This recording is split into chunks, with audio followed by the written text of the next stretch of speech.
Hey, good Wednesday morning. Wednesday morning. Yeah.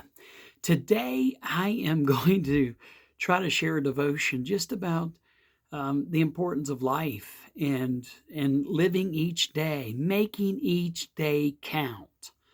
I think all of us should do that. And I know people say, well, we're in the midst of a pandemic. You know what? But you can use social media. You can make your day count with social media. You can encourage people. You can post positive, inspirational stuff that will help folks make it through each day.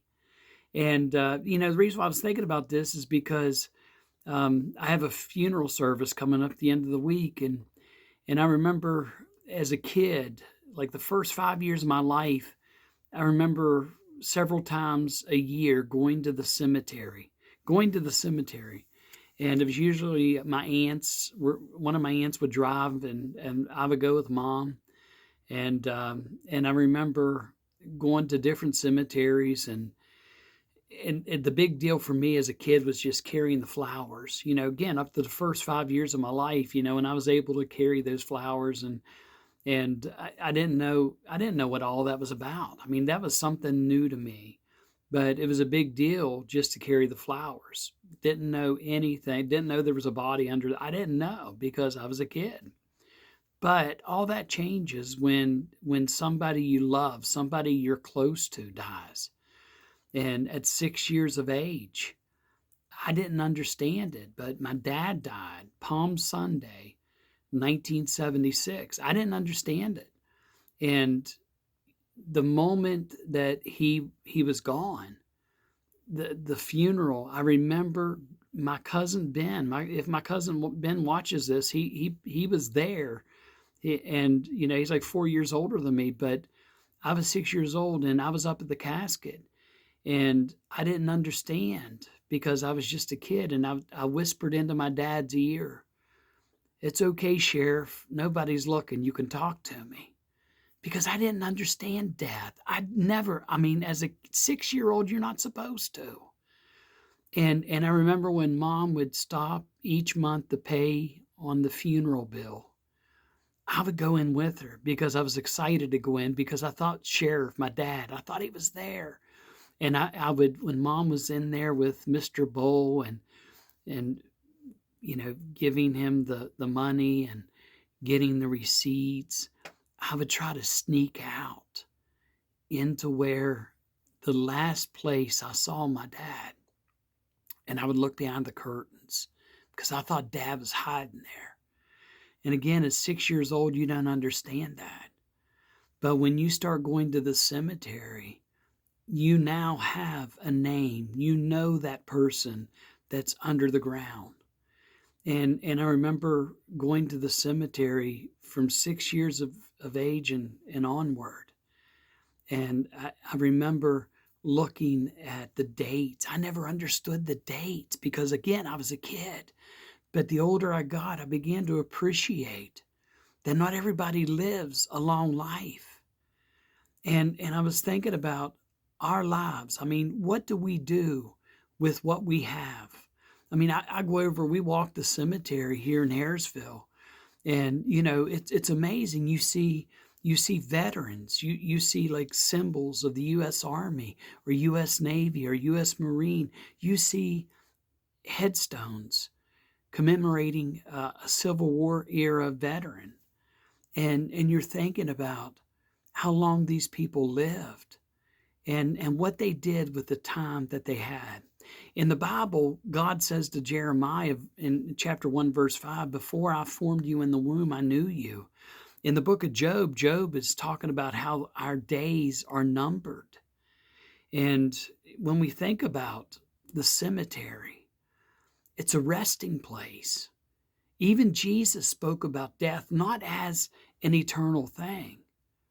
I mean, when Jesus went to see Lazarus and he saw Mary and Martha weeping, even before he got there, he told his disciples that Lazarus is sleeping. He never used that term, dead, gone, but he's sleeping. And even our word cemetery comes from a Greek word, and I'm not going to say the Greek word because I'll butcher it. But that Greek word, when you translate it over to English, it's cemetery, but it means a sleeping place, a sleeping place. And so when you call the cemetery a cemetery, you're confessing the resurrection, because it's not a place of eternal rest. It's just a resting place.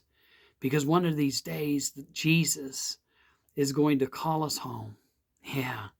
And, the book of Daniel talks about the resurrection of the dead. And Matthew chapter 24, Jesus talks about the resurrection.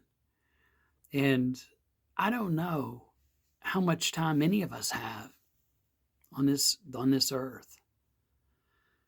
And all I know is that whatever time we have, instead of spending this time arguing, and instead of spending this time criticizing, if you're a follower of Jesus, instead of spending this time keeping people out of your church, invite people to come. Yeah. Just like the devotion I shared yesterday. There's a lot of folks who would love to visit a church, to go to a church. But sometimes those dress codes keep people out, because the majority of our population can't afford a suit or a new dress. But yet, you look around and that's what a lot of churches are wearing, the people there. I think we need to be intentional in inviting people to come as they are. Yeah. You don't have to have the best suit. Come and know the peace and the power and the presence of God, because we're going to get through this. And let me tell you something. Whatever length of time we have on this earth, let's use it to do what Jesus called us to do. Love God and love our neighbor. Yeah, if we do that, we're going to transform the world. Seriously, we will. So I invite you to do that. Hey, this is Pastor Bill from St. Luke's United Methodist Church, Harrisville, West Virginia, Ritchie County, West Virginia. Wherever you are, I hope you're happy, I hope you're healthy, and I hope you're safe. Have a great day, everyone, and God bless.